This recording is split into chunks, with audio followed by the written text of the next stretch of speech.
Good morning बच्चों। तो आज हम लोग 7.5 में जो क्वेश्चन बनाए हैं उससे आगे देखेंगे। हम लोग ने 15 तक किया था, आज हम लोग 16 से देखेंगे। क्वेश्चन नंबर 16 ध्यान से समझने की कोशिश कीजिएगा। 16 थोड़ा सा आपको दिक्कत करेगा और 16 और 20 दोनों सेम क्वेश्चन है, तो 16 बनने के बाद हम 20 नहीं बताएंगे, इसलिए ध्यान से समझिए। कह रहा है 1/x इंटू एक्स पे पावर n प्लस 1। खासियत क्या है इस क्वेश्चन का, देखिए कि यहाँ पे x पे पावर कुछ दे देगा और बाहर में x देगा। जैसे देखिए सेम क्वेश्चन 20 नंबर है, 1/x इंटू एक्स पे 4 - 1, तो वही करेगा। यहाँ पे x पे पावर कुछ देंगे, यहाँ प्लस माइनस कुछ भी हो सकता है, और बाहर आपको x देगा। ठीक है, तो करना क्या है, इसके अवकलज से आपको ऊपर भी गुना कर लेना है और नीचे भी गुना कर लेना है।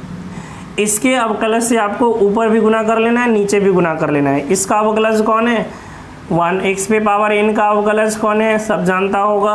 अगर नहीं जानता है तो फिर जान लो, n इंटू एक्स पे पावर n माइनस 1। तो इससे हम क्या किए, ऊपर नीचे भी गुना कर लेंगे।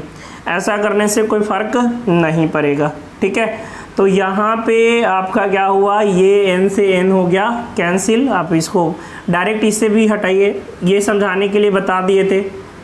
ठीक है, कि x पे पावर n का अवकलज क्या होता है, n इंटू एक्स पे पावर n। तो n का तो कोई मतलब ही नहीं रह जाएगा, क्यों, क्योंकि n से n हो जाएगा कैंसिल। आप उसको छोड़ भी सकते हो। अब चलो लिख दिए तो लगा ही लो, हटाओ। ठीक है, तो ऊपर क्या हो जाएगा, n इंटू एक्स पे पावर n माइनस 1। नीचे देखिए n इंटू, यहाँ एक x है, x पे पावर 1, और यहाँ x पे पावर n माइनस 1, पावर गुना में जुट जाता है। तो n माइनस 1 और प्लस 1 क्या हो जाएगा, x पे power n into n into x पे पावर इंटू एक्स पे पावर n प्लस 1 dx। ठीक है, गुना हो के पावर जुट गया, इंटू में n। अब क्या करना है हमें, ये 1/n बाहर ले लो, ये 1/n बाहर, n इंटू एक्स पे पावर n माइनस 1 बटा x पे पावर n इंटू एक्स पे पावर n प्लस 1 dx। ये क्वेश्चन कुछ पिछले क्वेश्चन की तरह ही है, बस अंतर क्या है कि इसमें जब हम x पे पावर n t मानेंगे तो इसका अवकलज इसमें मौजूद रहेगा। क्यों, क्योंकि इतना का अवकलज ये है, ये अगर t है तो ये पूरा आपका क्या हो जाएगा, dt हो जाएगा। ठीक है, तो अब क्या करोगे आप लोग, t मानोगे। किसको t मानोगे, माना कि t बराबर x पे पावर n। ठीक है, माना कि t बराबर x पे पावर n, और अब की बार डिफरेंशिएट करना है। क्यों डिफरेंशिएट करना है, क्योंकि x पे पावर n का अवकलज इसमें मौजूद है। तो हम लोग इसको जब डिफरेंशिएट करेंगे, dt/dx निकालेंगे, तो ये n इंटू एक्स पे पावर n माइनस 1 हो जाएगा, यानी dt बराबर हो जाएगा n इंटू एक्स पे power n minus 1 into dx, जो कि देखिए हमारे क्वेश्चन में मौजूद है। तो जो हमारा क्वेश्चन था 1/n into n into x पे power n minus 1 by x पे पावर n इंटू एक्स पे power n plus 1 into dx। तो इस पूरे की जगह क्या हो जाएगा, dt हो जाएगा 1/n। इस पूरे की जगह क्या हो जाएगा, dt। तो dt बाई इसके जगह t into t plus 1, t into t plus 1। और देख रहे हैं यहाँ से फैक्टराइजेशन का रूप ले लिया है। अब आपको मानना है, क्या मानना है, कि t इंटू टी प्लस 1 को क्या लिखेंगे, a by T plus b by T plus 1। और जिस तरह से आंशिक विधि के द्वारा आप लोग निकालते थे ए बी का मान, उस तरह से आप मान इसका निकाल लो। a1 equal to a into t plus 1, और प्लस का क्या हो जाएगा, प्लस का bt हो गया। ठीक है, अब यहाँ से a b का मान निकालो, उसमें रखो और क्या करो, इंटीग्रेट करो।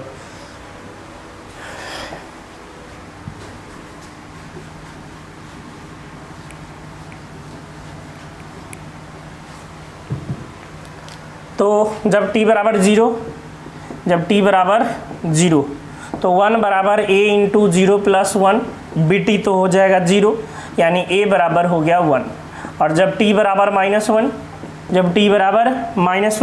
तो वो हो जाएगा 0, यानी 1 बराबर b इंटू -1, यानी माइनस b बराबर 1, यानी b बराबर हो गया -1।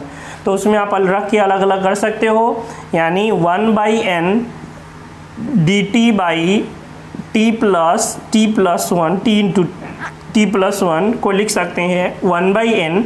अभी देखिए, अभी t के टर्म में ही डिफरेंस इंटीग्रेट करना है। क्यों? क्योंकि अभी हमारे पास dt है। पिछले वाले जो क्वेश्चन थे उसमें dt नहीं था, dx का टर्म था, तो हमें t की जगह पहले x रखना पड़ा था। अभी t की जगह x रखने की जरूरत नहीं है क्योंकि आपका टर्म ही dt में, ठीक है। तो 1/n बाहर है, इसको क्या लिख सकते हैं, a/t। a का वैल्यू कितना आया, a का वैल्यू 1 आया है, तो 1/t प्लस b का वैल्यू कितना आया है, -1 आया है, b का वैल्यू -1 बटा t+1 dt।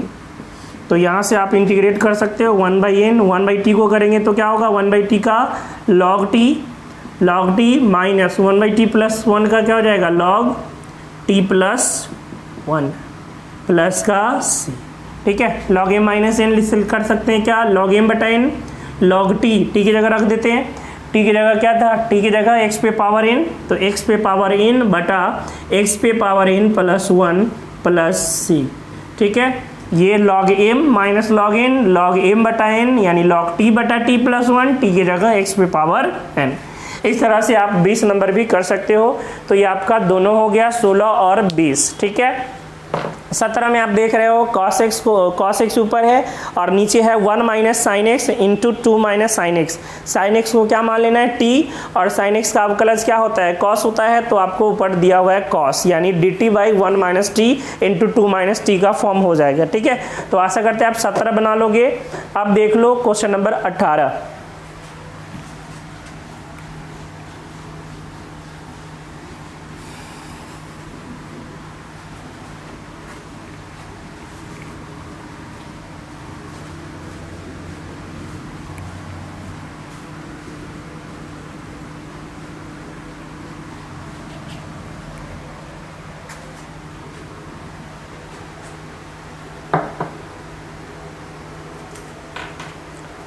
क्वेश्चन नंबर 18 कह रहा है x² plus 1 into x² plus 2 by x² plus 3 into x² plus 4। अब आपको पता है x² है तो x² में तो बनेगा नहीं, आपको इसकी जगह मानना पड़ेगा। तो मान लीजिए कि x² equal to t, x² equal to t या t बराबर x², एक ही बात है, t बराबर x²। अब डिफ्रेंशिएट करना है या नहीं वो आपको ही पता है कि x² का सर अवकलज क्या होता है, 2x। क्या आपको कहीं इसमें 2x दिख रहा है, कहीं भी 2x नहीं है, इसका मतलब आपको डिफ्रेंशिएट नहीं करना है। t सिर्फ इसलिए माना गया था कि हम इसको क्या कर सके, अलग अलग कर सके, बाकी t इसमें रख के डिफ्रेंशिएट करना संभव नहीं है क्योंकि 2x नहीं है। वही आप देखोगे क्वेश्चन नंबर 19 में, सेम क्वेश्चन में तो आपको फिर x² t मानना पड़ेगा, लेकिन ऊपर देखोगे कि आपको 2x दिया हुआ है ना, उसके लिए ऊपर में 2x दिया हुआ है, तो वहाँ पे आप डिफ्रेंशिएट करोगे जहाँ पे x² का अवकलज मौजूद है, लेकिन यहाँ नहीं है। हम लोग सिर्फ इसमें रखेंगे वैल्यू, तो t+1 हो जाएगा इंटू t+2 हो जाएगा बटा t+3 हो जाएगा इंटू t+4 हो जाएगा, है ना, t+4 हो जाएगा। अब आपको पता है कि यहाँ पे ऊपर और नीचे का घात, दोनों का घात सेम होगा। ऊपर भी घात 2 है, नीचे भी घात 2 है, तो भाग लगाना पड़ेगा। भाग लगाने के लिए हम क्या करते हैं, पहले इसको गुना कर लेते हैं। तो ऊपर वाला हो जाएगा t², 2 + 1 3t, 2 + 1 3t, आपको क्लास में सिखाए हुए हैं ऐसा गुना एक लाइन में करने का, है ना। और ये देखिए t² 4 3 7t, 4 3 7t और 4 तिया ये हो गया 12। अब हम लोग क्या करेंगे, इसमें भाग दे लेंगे। आइए इधर हम भाग देकर दिखाते हैं। t² प्लस 3t प्लस 2 में भाग देना है, किससे भाग देना है, t² प्लस 7t प्लस 12 से। एक बार में जाएगा t² plus 7t plus 12, minus minus minus ये हो गया कैंसिल, ये कितना हो जाएगा, माइनस का 4t और ये माइनस का 10, माइनस का 4t और माइनस का 10, यानी हम इसको क्या लिख सकते हैं, भागफल 1 प्लस शेषफल -40 -10 बटा भाजक टी स्क्वायर प्लस 70 प्लस 12। आप चाहो तो इसमें से माइनस कॉमन ले लो तो ये हो जाएगा 40 प्लस 10 और इसका फैक्टराइजेशन ये था तो इसी को ना तोड़ के यहाँ लिखे थे, फिर से इसको फैक्टराइज कर लो तो ये हो जाएगा t+3 into t+4, t+3 into t+4। और यहाँ से देखिए ये बन गया आपका क्या, आंशिक भिन्न। इसको आंशिक भिन्न में बदलना पड़ेगा, ये भिन्न में बदल गया। ठीक है, इतना बटा a और इतना बटा b।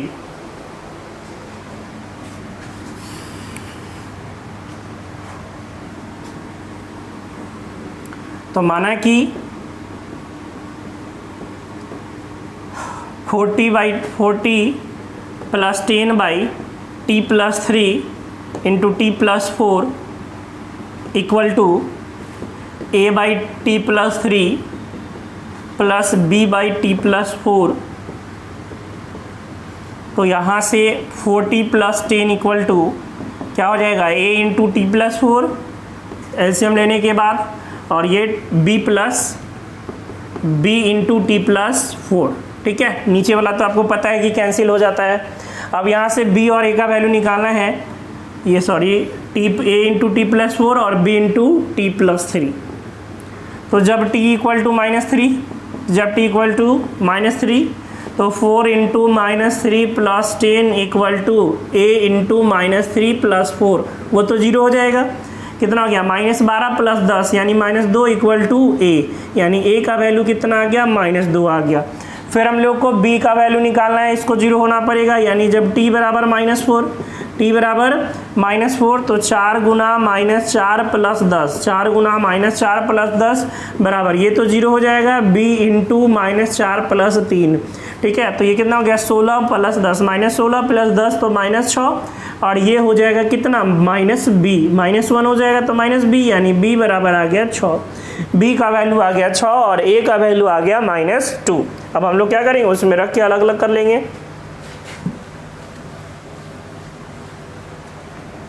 तो ये जो स्ट्रक्चर आपको दिख रहा है, ये स्ट्रक्चर क्या बन जाएगा, ये जो t+1 into t+2 by t+3 plus t into t+4, ये जो आपका स्ट्रक्चर है ये बनेगा 1 माइनस इतना, और इसी को तो तोड़कर वो लिखा गया है a की जगह कितना आया है, -2, तो -2 बाई t+3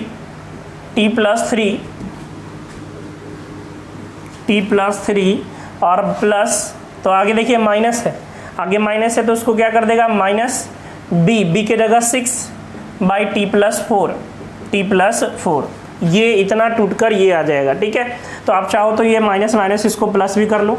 अब हम क्या करेंगे, क्या हमें t के रिस्पेक्ट में ही इंटीग्रेट करना है क्या, नहीं, क्यों, क्योंकि x स्क्वायर का अवकलज आपके पास 2x नहीं था, तो आप क्या करोगे, x स्क्वायर की जगह t की जगह फिर रखोगे क्या, x स्क्वायर, तो ये x square plus 1, x square plus 2 बटा x square plus 3 into x square plus 4, यही आपका क्वेश्चन था, जो कि अब देखिए अलग अलग होकर क्या हो गया, 1 minus minus plus 2 by x square plus 3 और ये -6 बाई एक्स स्क्वायर प्लस 4। ये देखिए इसी चीज़ को इतना अलग अलग करने के लिए ही आपको इतना टी के फॉर्म में जाना पड़ा, उसको अलग अलग करना पड़ा। ठीक है, आप डायरेक्ट नहीं कर सकते थे, आपको टी के फॉर्म में जाना ही पड़ेगा। ठीक है, अब क्या कीजिए, इंटीग्रेट कर दीजिए, इसको इंटीग्रेट करना है, x square plus 1 into x square plus 2 by x square plus 3 into x square plus 4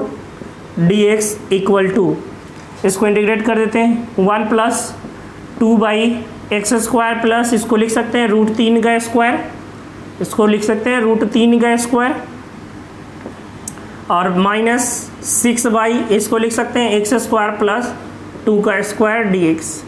integrate करने आता है, 1 को करेंगे क्या हो जाएगा x, 1 को करेंगे x, 2 बाहर है, 1 by x square plus a square, याद करो 1 by x square plus a square, 1 by a tan inverse x by a, 1 by a tan inverse x by a, तो 1 by √3 tan inverse x by √3, a की जगह √3 है, minus 6 बाहर, बोलिए tan inverse 1/a कहाँ गया, 1/a ना पहले, 6 इंटू 1/2 tan इनवर्स x/a यानी x/2 प्लस c, ये 2 से कैंसिल हो जाएगा 3 बार में, तो क्या हो गया x plus 2/√3 tan inverse x/√3 minus 3 into tan inverse x/2 plus c।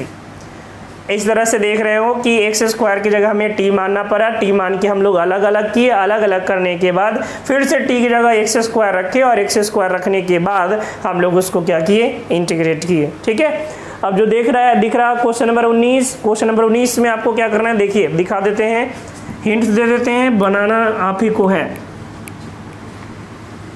उसमें दिया हुआ है 2x by x square plus 1 into x square plus 3। तो जब आप इसमें t बराबर एक्स स्क्वायर मानोगे तो यहाँ पे सिर्फ रखना नहीं है, यहाँ पे डिफ्रेंशिएट भी करना है। क्यों? क्योंकि एक्स स्क्वायर का अवकलज कौन है, 2x है, तो ये जो एक्स स्क्वायर का अवकलज 2x है तो ये मिलकर dt बनेगा, ये मिलकर dt बनेगा। ठीक है, तो आशा करते हैं आप लोग 19 खुद सॉल्व करोगे। 20 हमने बता दिया कि 16 और 20 सेम क्वेश्चन है। 16 का कॉन्सेप्ट अगर समझ में आ गया है तो आप 20 भी बना सकते हो, नहीं आया तो फिर से वीडियो देखिएगा, आपको 16 का कॉन्सेप्ट समझ में आ जाएगा। ठीक है, अब आखिरी क्वेश्चन इसका हम लोग देख लेते हैं, 21 नंबर, उसके बाद ये समाप्त होगा। इसमें एक ऑब्जेक्टिव है, 2 ऑब्जेक्टिव है जो कि आप लोग कर सकते हो। ठीक है, तो आखिरी क्वेश्चन हम लोग देख लेते हैं 7.5 का क्वेश्चन नंबर 21।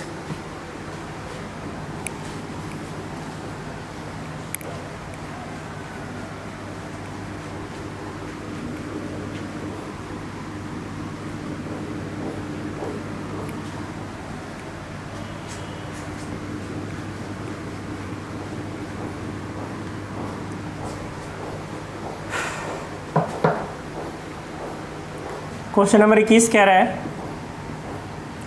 1/e पे power x minus 1 dx, 1/e पे पावर x माइनस 1 dx। अब इसको कैसे आंशिक विधि से करेंगे, यहाँ तो आपको फैक्टराइजेशन दिख ही नहीं रहा है। ठीक है, तो इसका कोई दूसरा तरीका भी नहीं है, आप एक ही तरीके से इसको कर सकते हो और वो आंशिक विधि ही है, इंटीग्रेशन बाय पार्शियल फ्रैक्शन। बाकी कोई भी तरीका से इस क्वेश्चन को नहीं किया जा सकता है। ठीक है, तो हम लोग क्या करेंगे, ई पे पावर एक्स को टी मानकर देखते क्या होता है, ई पे पावर एक्स को टी मानकर देखते क्या होता है। तो इसमें खास बात यही है कि जब T E to the power X को जब हम टी मानेंगे और इसको जब डिफ्रेंशिएट करेंगे तो ये हमें ई टू द पावर एक्स ही मिलेगा, और इस ई टू द पावर एक्स की जगह हम फिर से क्या लिख सकते हैं, टी लिख सकते हैं। ये ई टू द पावर एक्स की जगह टी लिख देते हैं और इधर से आ गया डी एक्स, टी को इधर भेजेंगे तो D T by T equal to क्या हो जाएगा, डी एक्स हो जाएगा। कहने का मतलब हम dx की जगह क्या रखेंगे, dt बाई टी रख सकते हैं।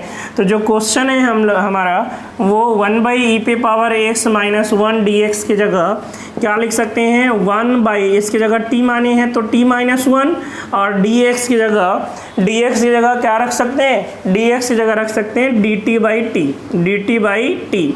तो ये जो स्ट्रक्चर आपका बन गया, ये क्या बन गया, 1/t into T minus 1, 1/t into T minus 1 dt। और यही स्ट्रक्चर जो है आपका आंशिक रूप में कन्वर्ट हो जाएगा।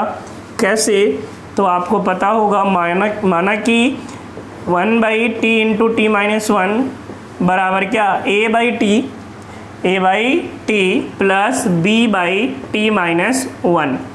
तो यहाँ से 1 इक्वल टू हो जाएगा a into T minus 1 into B T. जब t बराबर 0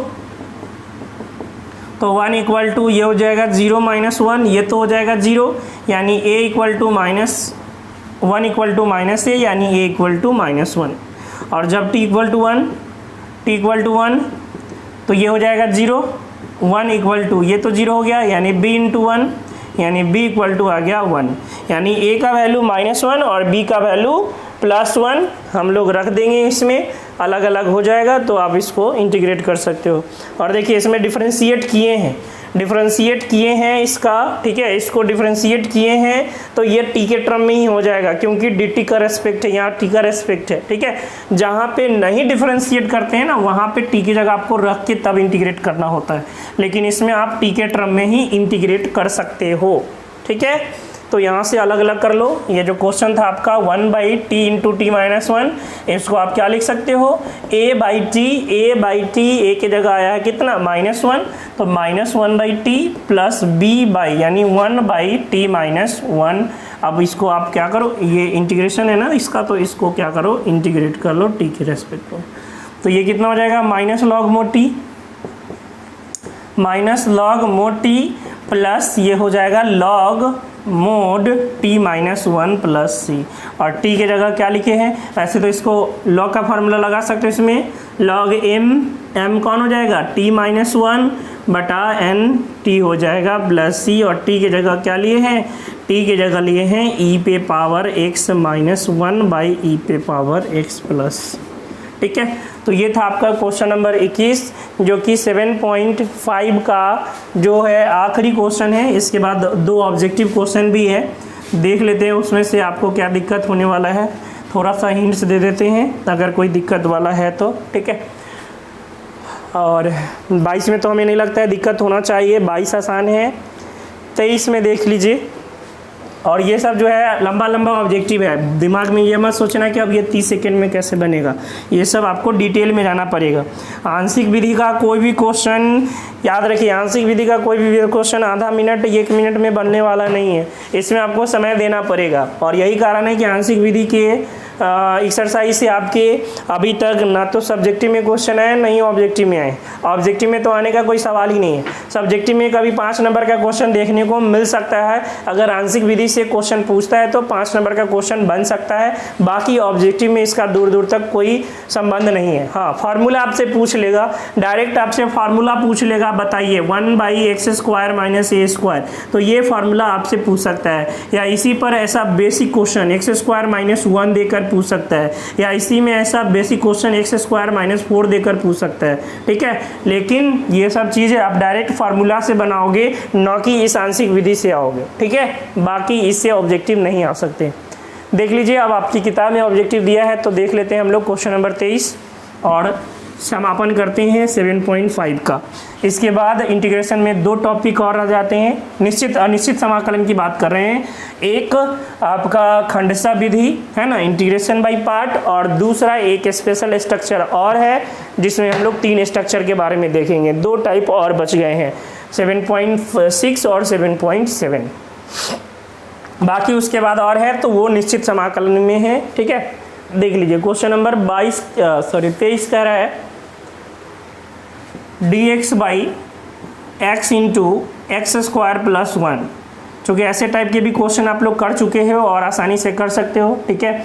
आपको पता है कि इसके लिए हम क्या मानेंगे, यानी 1/x इंटू x² प्लस 1 के लिए हम क्या मानेंगे, a/x प्लस, इसके लिए आपको b नहीं बल्कि bx प्लस c/x² प्लस 1 मानना है, ठीक है। बाकी आगे आप कर सकते हो, क्योंकि ऐसा हम बता चुके हैं, 2 क्वेश्चन बताए हैं, तो आप वहाँ से देख के इसको कर सकते हो। अगर आपको आता है तो अच्छी बात है, नहीं तो पीछे वाले क्वेश्चन आप देख के समझ लेना, ठीक है। तो इसी के साथ आपका जो है 7.5 समाप्त होता है। नेक्स्ट वीडियो में हम लोग अगर मिलते हैं नेक्स्ट वीडियो में तो 7.6 के बारे में चर्चा करेंगे, अगर ऑफलाइन क्लास नहीं स्टार्ट होता है तो, ठीक है। तब तक के लिए